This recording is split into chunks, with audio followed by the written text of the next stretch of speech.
Muy buenos días a todos. Vamos a dar inicio al comité GSC correspondiente al 1 de marzo de 2017. Calendario económico lleno de anuncios, sobre todo en lo que tiene que ver Estados Unidos, pero empezando en Asia, los datos de PMI manufacturero de China, especialmente el que tiene que ver con sector privado pequeño, superaron las expectativas del mercado y esto en cierta medida ha venido impulsando un poco el positivismo de mercado. Las razones para que el PMI privado se apalancara o recibiera ese impulso es básicamente el tema exportador. Igualmente el PMI oficial, que es el que ustedes tienen acá en la pantalla, también superó lo esperado, 7 meses consecutivos de buenas lecturas o por lo menos de lecturas en terreno expansivo, y también influenciado el PMI oficial por tema de exportación, pero igualmente por un tema de demanda interna. Ha servido para que algunos analistas consideren que son buenas señales desde el punto de vista del crecimiento mundial. Pasando hacia Europa, también pues las publicaciones de PMI en Francia, una lectura relativamente estable en sector expansivo, en Alemania también, aunque un poco más moderado que el del anterior mes, pues mantiene en cierta medida la expectativa favorable sobre la dinámica del sector industrial, y recuerden que este sector es un poco más volátil, por eso aquellas lecturas positivas supuestamente asegurarían que en el corto plazo el impulso de crecimiento sigue siendo al alza. En el Reino Unido el PMI, si bien es cierto, se moderó de manera importante desde una lectura de 55.9 a 54.6, esos niveles de expansión siguen siendo favorables, y acaba de ser publicados los datos de inflación en Alemania, que se esperaban subir del 1.9 al 2.1%, indicadores que superaron lo esperado, 2.2% inflación en Alemania. Seguramente el Banco Central Europeo tendrá aún más rechazo por parte de este importante miembro para mantener una política monetaria tan expansiva. Seguimos considerando que existe una alta probabilidad de que en la reunión de junio del Banco Central Europeo se empiece a mencionar la posibilidad de reducir aún más la compra de títulos. En los Estados Unidos vamos a estar hacia las 8:30 muy pendiente de los indicadores de ingreso y gasto de los hogares correspondientes al mes de enero. Las expectativas son favorables, de avance de 0.3%, refrendaría aún más la dinámica interna estadounidense. Recuerden que ayer en la publicación o en la segunda revisión del dato de PIB no se mejoró el dato del último trimestre de 2016, aparentemente por reducciones en gasto del gobierno y de una menor inversión de las empresas, pero también pudo haber influenciado el tema de las exportaciones netas, es decir, unas menores ventas hacia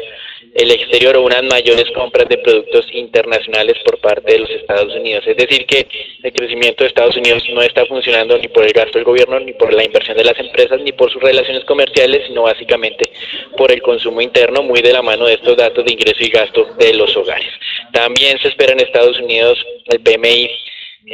manufacturero, así como el indicador tradicional de manufactura en Estados Unidos, que es el ISM manufacturero, donde las lecturas son muy positivas, por encima de las 55 unidades.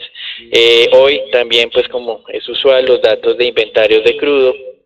en los Estados Unidos, y nuevamente declaraciones de miembros de la Reserva Federal. Tal vez lo más interesante en esta ocasión de la Reserva Federal,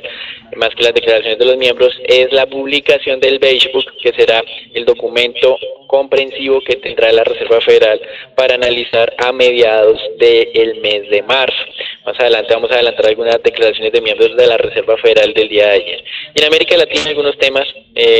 digamos, no muy relevantes, como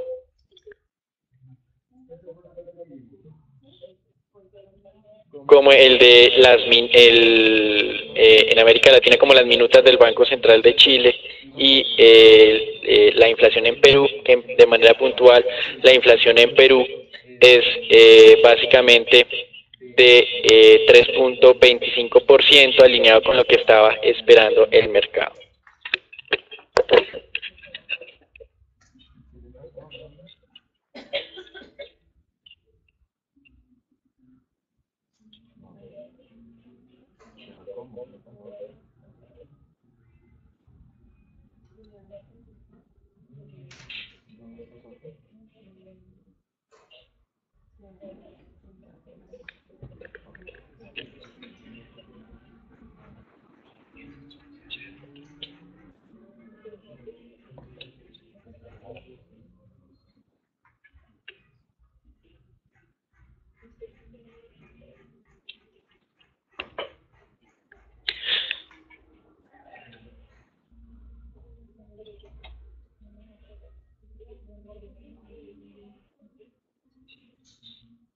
Bueno, con relación a los anuncios de las últimas jornadas y además de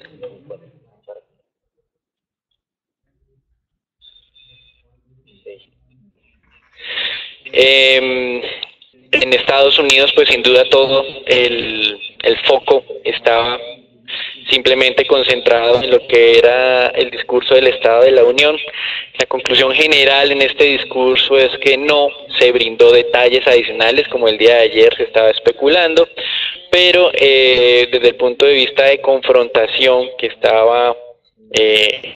acostumbrado al mercado tampoco se presentó, se mostró un presidente un poco más político de lo que había sido durante su campaña y durante el primer mes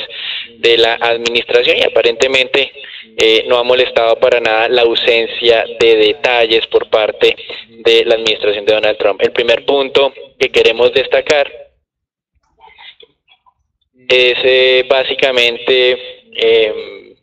lo que tiene que ver con el inicio de la construcción del muro. Digamos que esto que parece una obra faraónica y un poco irrealizable como promesa de campaña, pues efectivamente la administración de Donald Trump sigue empecinado en esto y afirmó que la construcción del mismo iniciará pronto y servirá para mejorar como la defensa de la ley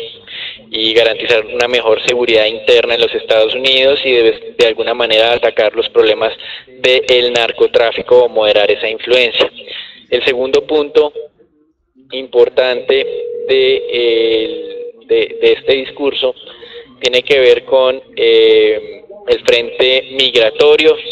Se muestra un poco más abierto a no hablar explícitamente de frenar la migración, sino hacer un análisis amplio sobre las políticas y el sistema como tal, algo que habían intentado las últimas dos administraciones, pero que no había sido posible por la división al interior del Congreso. Y en este tema migratorio, pues se adelantó tratar de anunciar que estaría dispuesto a tener una inmigración de mano de obra calificada, no le interesa la mano de obra no calificada. Tercer punto tiene que ver con los acuerdos comerciales, y aquí sí hay un impacto interesante, no tanto por el discurso, sino por lo que se ha logrado filtrar en la prensa, que sería un documento del día de hoy enviado por la administración de Donald Trump al Congreso. Y si bien es cierto, el discurso mencionó básicamente que él es abierto al libre mercado, pero con reglas justas. En ese documento que el Financial Times ha conocido, se ha filtrado a los medios, la administración de Donald Trump buscará básicamente no hacerle caso a la Organización Mundial de Comercio si está en contra de los intereses estadounidenses, y esto es una nueva afectación en contra de las entidades multilaterales, algo que en teoría Estados Unidos estaba defendiendo hasta la administración de Obama, pero que obviamente con el tema de Donald Trump es controvertido. Entonces, interesante aquí, el tema de comercio continuará desde nuestro punto de vista generando dudas, hay riesgos importantes en esto, y el incumplimiento o el no seguimiento de las reglas de la OMC por Estados Unidos es un golpe tal vez el más grande que recibirá esta entidad en su historia. El otro tema tiene que ver con la reforma tributaria. No dijo nada nuevo, simplemente se concentró en que, o se limitó a afirmar que la clase media y las empresas van a recibir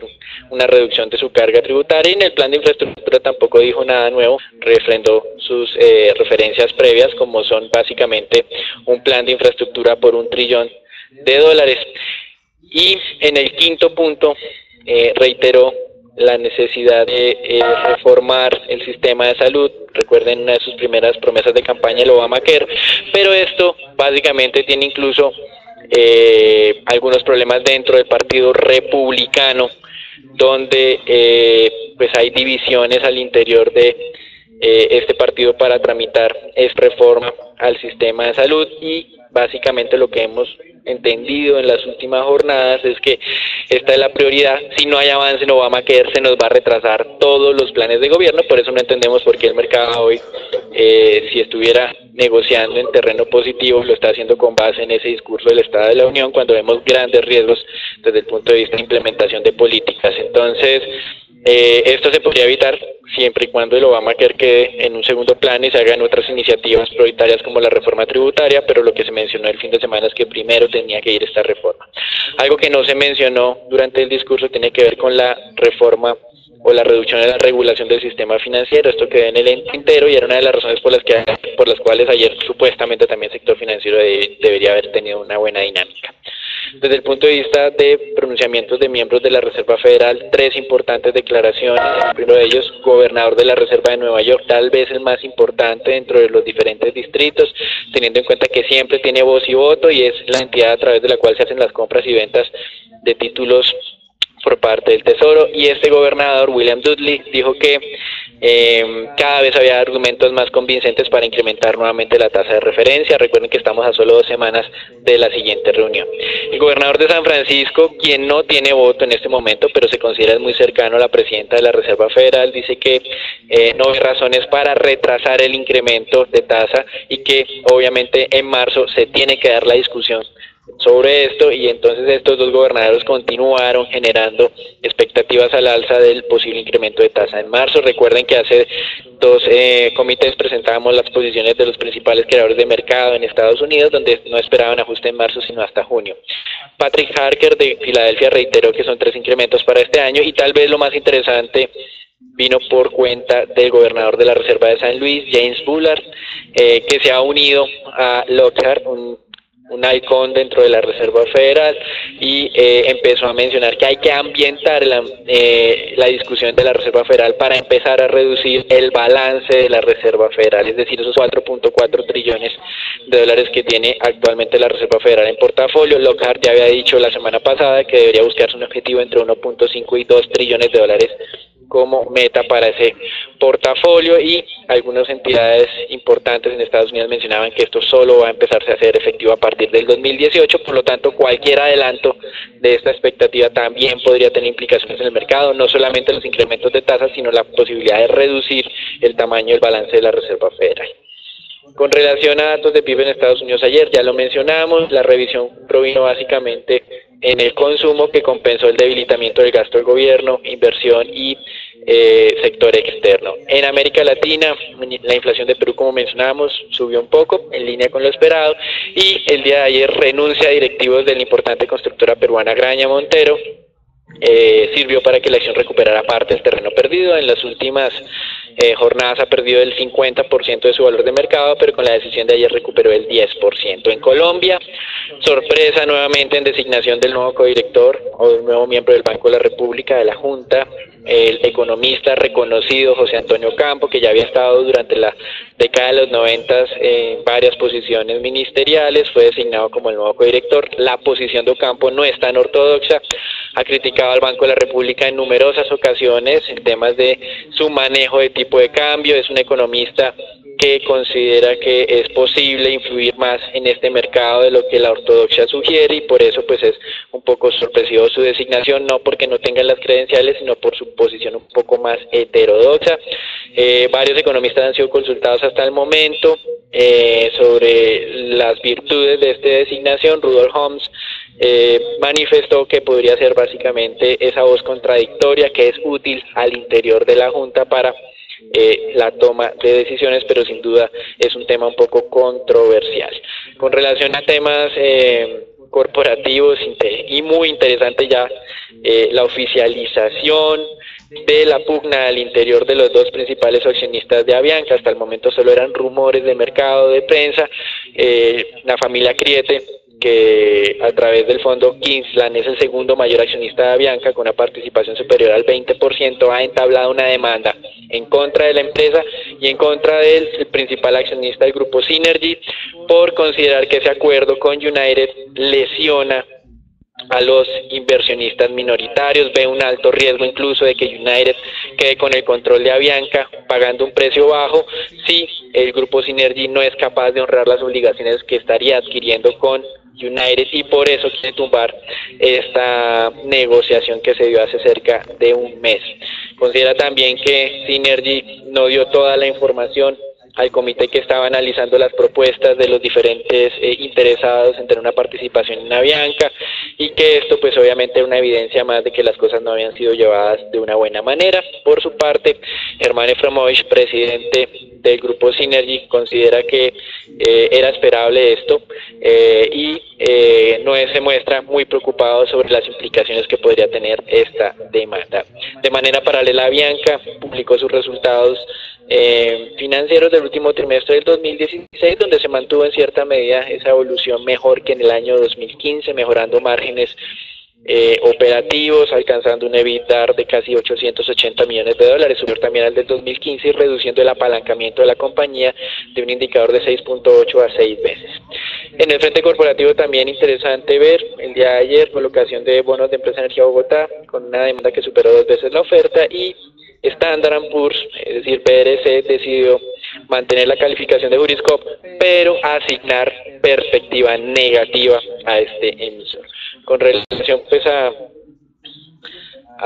temas accionarios, pues tenemos aquí a Agustín, que les va a dar una amplia explicación. Simplemente recordarles que ayer decíamos que se iba a caer aparentemente esa fusión entre la bolsa de Londres y la de Alemania, y efectivamente hoy ya se tuvo la confirmación de que no pudo continuar con esto. Los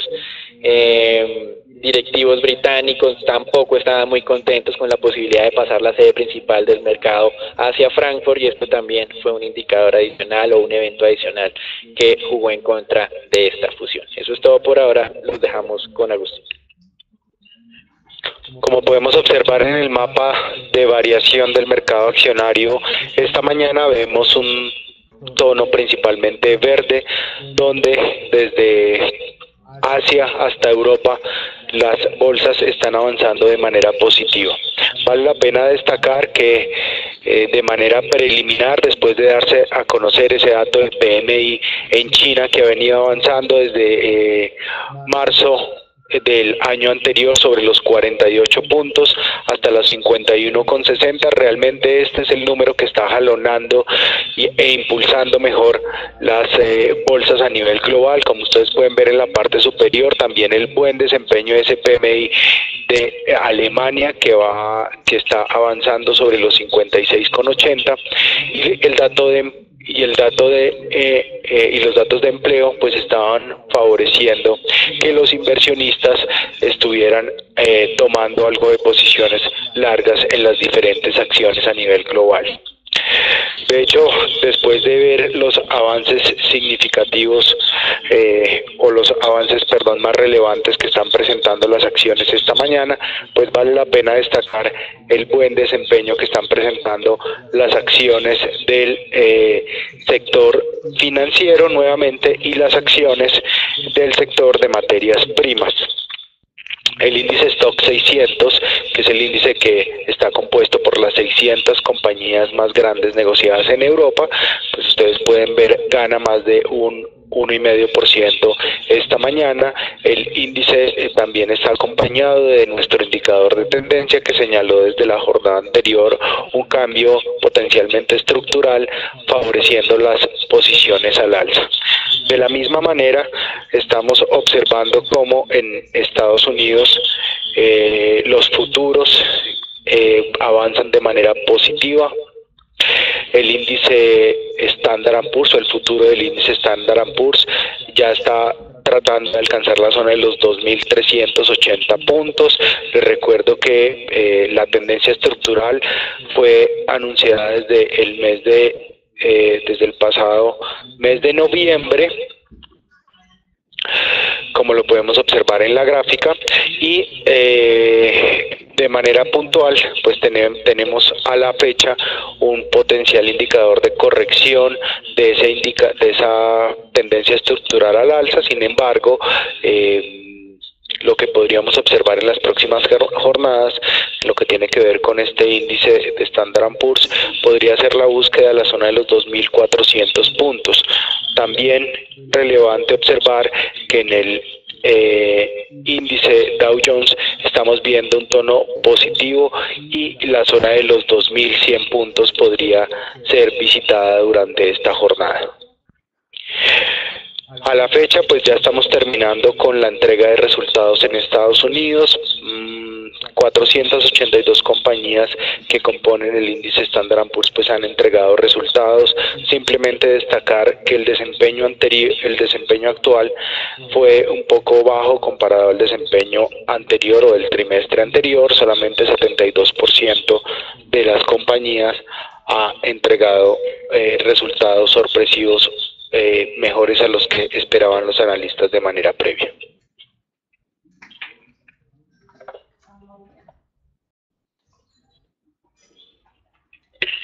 Buen día para todos. Respecto al mercado local colombiano, vamos a ver cómo el índice Colcap tuvo una jornada bastante negativa para el día de ayer, con un retroceso del 0,6%. Entonces el índice se ubica ahora en el nivel de los 1.326 puntos. Recordamos que uno de los niveles más importantes y uno de los soportes claves para el índice está sobre los 1.320 puntos. Esta cercanía podría entonces darnos cierta perspectiva sobre la continuación de la tendencia o posible rebote para el índice. En la jornada de ayer, la acción con el mayor volumen de negociación fue Grupo Argos, con una transando 45.000 millones de pesos. La primera acción que veremos en la jornada de hoy es Preferencial Bancolombia. Vemos cómo esta tuvo una variación negativa de 1,37% en la jornada de ayer. Vemos cómo nuestro índice indicó un cambio de tendencia a la baja desde mediados de febrero y vemos cómo la acción se mantiene entonces sobre este nivel de entrada en los 27.407 pesos. Vemos que a partir del análisis técnico se está formando entonces un ligero triángulo bajista donde la acción se está enfrascando así dentro de un rango bastante estrecho que podría entonces darnos continuación dentro de un canal lateral o incluso romper el nivel de los 27.000 a la baja. La segunda acción que veremos en la jornada de hoy es Éxito. Esta tuvo también una variación negativa del 1,02%, cerrando sobre el nivel de los 15.540 pesos. La acción en la jornada de ayer tuvimos también la entrega de resultados de este emisor y vemos por medio de la gráfica cómo mantiene entonces una tendencia positiva, pero se está acercando entonces al nivel de entrada en los 15.400 pesos y observar que tuvimos una explosión de volatilidad en las anteriores jornadas, pero debemos tener especial cuidado con los niveles de los 15.300 y para abajo, y con mayor preocupación el nivel de los 15.000 pesos, que siempre pues se ha considerado como un nivel importante sobre este emisor. Pasando entonces a la entrega de resultados de Éxito, vemos que para el año se registraron entonces ingresos operacionales consolidados de 51,6 billones, con un aumento entonces de más del doble frente a los resultados del 2015. El EBITDA recurrente entonces se ubica sobre los 2,9 billones de pesos y esto entonces con un margen del 5,6% y un deterioro entonces dentro del EBITDA del 4,4%. Esto es atribuido entonces a un deterioro que el emisor explica frente a la situación política en Brasil, la transición del gobierno en Argentina y las presiones inflacionarias de la región en Colombia particularmente. En Brasil entonces se ve una recuperación gradual en las ventas que va a estar impulsada por el negocio de alimentos y que veremos posteriormente en otra gráfica.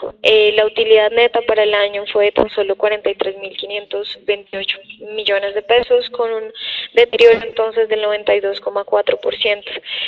Veremos que a pesar de que esta fue una utilidad negativa para el periodo, el cuarto trimestre, se intentó revertir una pérdida neta acumulada que teníamos hasta septiembre, pero para el consolidado del año registraremos entonces esta pérdida neta. El grupo atribuye entonces esta pérdida para el para los resultados anuales frente a unos gastos financieros importantes que se generaron en Colombia, producto del aumento en la tasa de interés de más de 175 puntos básicos. Veremos entonces en la gráfica como respecto al desempeño operacional consolidado para Grupo Éxito, vemos entonces un deterioro en la utilidad bruta que se ubica entonces cerca al nivel del 5%. Sumado a esto, el EBITDA, a pesar de haber aumentado por el cuarto trimestre, en los resultados anuales continúa presentando un deterioro importante y lo más relevante del gráfico, un deterioro importante dentro de los ingresos, que lo veremos como siempre atribuido a la dinámica negativa en Brasil y particularmente para el cuarto trimestre en Colombia, donde las ventas tampoco fueron nada positivas. Veremos entonces que particularmente en el desempeño de GPA en Brasil, el enfoque entonces para el Grupo Éxito pasa a ser el sector de alimentos. Para el final del año, Extra completó 9 periodos consecutivos ganando participación en el segmento de hipermercados y veremos que el grupo entonces ha iniciado una desinversión en el sector de no alimentos de Vía Varello, lo que busca entonces ser invertido en el sector de alimentos. Aquí en el desempeño de GPA veremos que los ingresos se vieron afectados entonces por este sector no alimenticio y por lo tanto el grupo ha decidido entonces enfocarse en este nuevo segmento para lo que resta del año. Lo que vemos entonces en los resultados del Grupo Éxito es enmarcar una vez más que los resultados negativos de la filial en Brasil afectan gravemente al holding. Sumado a esto, el entorno macroeconómico difícil en Colombia afectó entonces el desempeño en ventas que había registrado el grupo para el 2016, generando entonces la utilidad neta negativa. La nueva estrategia puede que resulte ser provechosa o un salvavidas para la compañía, pero se mantiene entonces la incertidumbre política y entonces el entorno macroeconómico difícil dentro de Colombia. Se publicó además de esto el proyecto de distribución de utilidades para Éxito, donde se decreta un dividendo por 48,64 pesos por acción, pagadero en 4 cuotas trimestrales entre los días 6 y 10º hábil de los meses de abril, julio, octubre y enero del 2018. Esto representa una disminución de más del doble en el dividendo, teniendo en cuenta que para 2016 se pagó un dividendo de 657 pesos por acción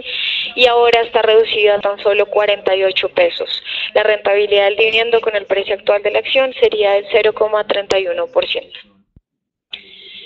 Pasando entonces con los resultados con Avianca, veremos cómo en la jornada de ayer se lanzó una noticia por medio de Bloomberg, como fue discutida por Daniel al comienzo del comité, donde Kingsland Holdings, el segundo mayor accionista, está demandando a la aerolínea, a Efromovic y a United,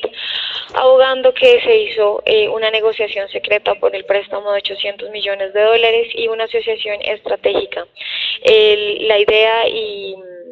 lo que aboga Kingsland es que Efromovic está obligando a la aerolínea colombiana a confirmar el acuerdo con United, que perjudicará entonces a los inversionistas minoritarios y que lo hizo entonces para su beneficio personal. Kingsland, recordamos, tiene una participación del 22% en las acciones de Avianca y Efromovic tiene una participación del 78% de las acciones con derecho a voto. Tuvimos entonces también en la jornada de ayer la entrega de resultados a Avianca. En principio damos una lectura neutral. Vemos que los resultados anuales, los ingresos operacionales entonces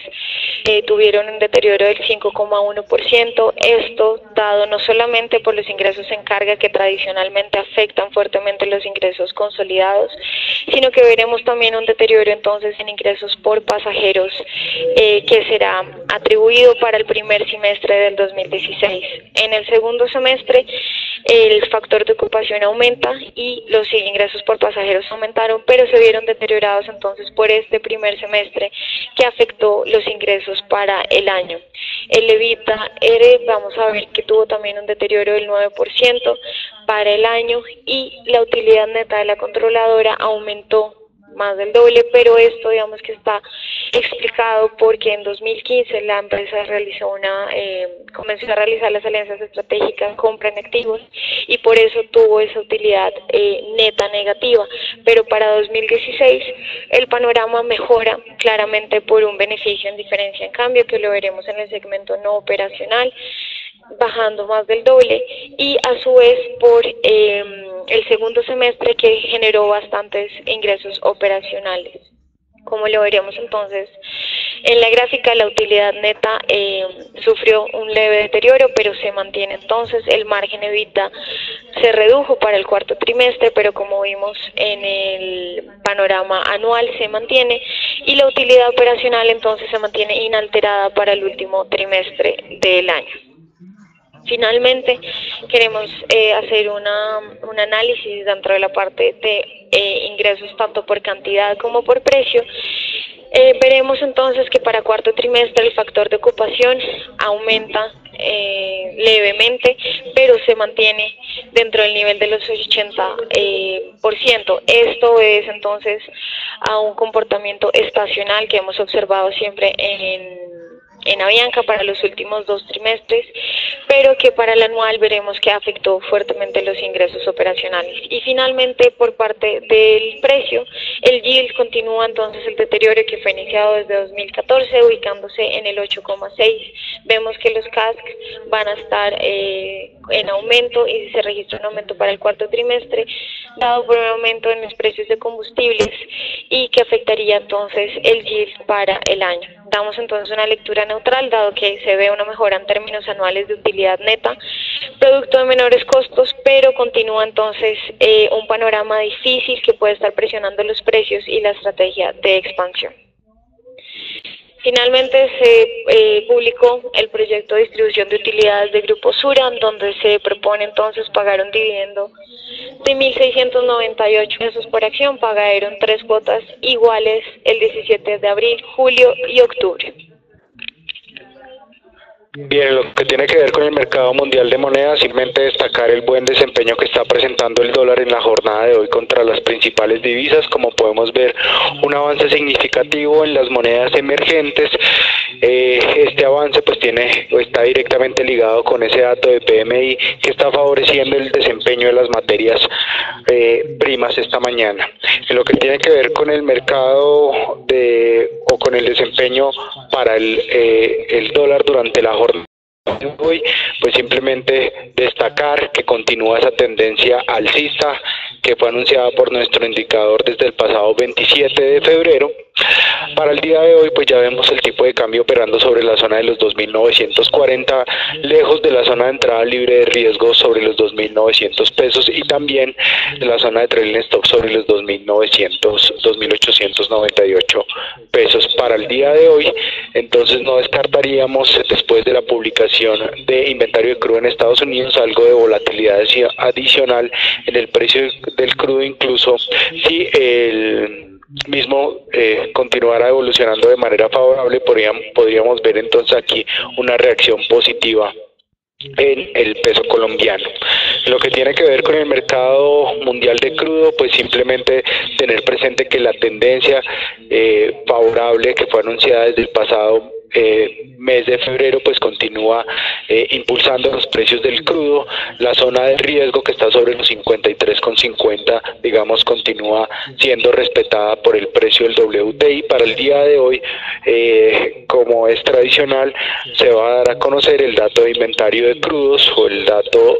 de variación también de inventario de crudos en Estados Unidos, sobre el cual el mercado espera una variación de un incremento de tan solo 3 millones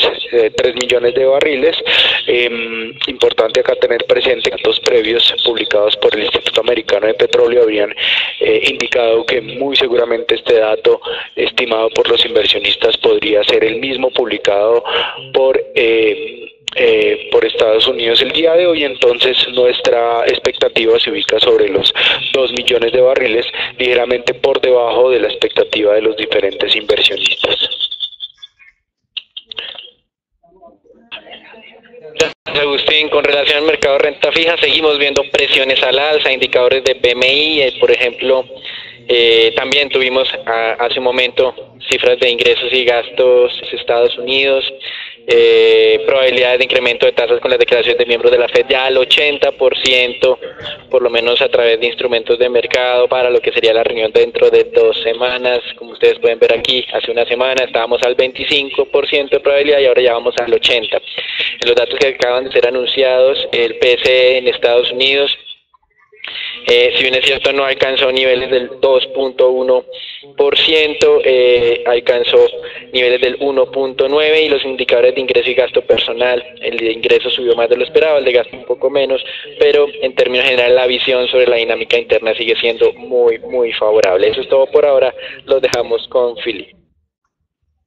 Buenos días a todos. En el mercado de TES vemos cómo nuevamente los TES del 24 entran a la nube de Ichimoku. Desde el 6.76 ya están operando al 6.82 y nos vamos a ir a operar muy probablemente a nuestro objetivo de corto plazo, que es el 6.87. Recordemos, la semana pasada estuvimos ahí con una gran fuerza compradora tanto de inversionistas extranjeros como cierre de cortos. Queremos ver cómo va a reaccionar esta zona esta semana de 6.85, 6.87, aunque no descartamos su ruptura y por fin la visita del 7 y 7.17, 7.18, que son los niveles de mediano plazo que tenemos. Recordar, como bien lo decía Agustín y lo decía Daniel, muy mala actividad en la renta fija internacional, esa sorpresa que se está llevando el mercado frente a una posible subida de tasas de la Fed dentro de 15 días va a generar aún mayor revuelo, por lo cual pensamos que todavía no estamos recomendando opciones de compra aquí en TES. Creemos que puede seguir la venta, una venta importante, y queremos mirar a ver el primer nivel del 6.87, ruptura de eso nos llevaría rápidamente 7.18, que está la media móvil 200, nivel importante. También decirles que ayer, como bien lo dijo Daniel, hubo anuncio del gobierno incrementando fuertemente el precio de la gasolina, lo cual tendrá un impacto importante en la inflación de marzo, que se publicará el 5 de abril, por lo cual eso también los vamos a empezar a monitorear porque le puede quitar espacio al Banco República en su política monetaria. Y recordarles, como bien lo dijo Daniel, que el día de ayer hubo subasta de bonos Empresa Energía de Bogotá y el día de hoy va a haber subasta de TES URs por 350.000 millones, vencimientos 2021, 2025 y 2035. De resto, desearles a todos un excelente día y muchas gracias por participar en nuestro comité diario.